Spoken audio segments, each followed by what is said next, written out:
sidee baan farxad u heli karnaa haddii aan ka hor nimaano milkiilaha farxadda?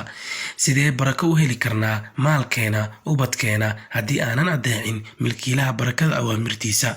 sidee u guulaysan karnaa haddii aynan masjidka aadin markii aan maqalno u kaalaya guusha? haddaba haddii aad rabto guul iyo farxad adduun iyo aakhiraba, duko.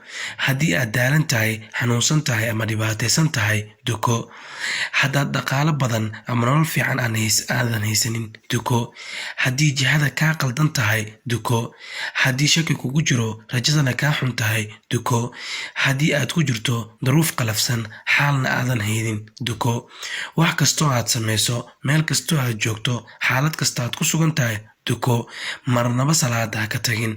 wallaahi sanado badan iyo bilooyin iyo maalmo cakiran ayaad weli ku jirtaa. tijaabi, hadda duko. waxaad isla maanta dareemi doontaa isbeddel weyn. waana tijaabo 100% la hubo. ogow waqtiga aad haysato inuu yar yahay. haddaanan tukan jirin, hadda walaal bilow oo duko. waad ku mahadsantahay haddii aad daawato muuqaalkan. waan kaaga mahadcelinaya waqtiga aad gelisay barteen youtube Team Zaki. waana baraha bulshada bartaan ku leenahay. daawada mis leedahay bar kale ayaa jirto. waa maya, halkaani aniga, adiga iyo dhammaan inay wada dhexaysaa. hana ilaawin inaad Team Zaki subscribe saarto. mahadsanidin.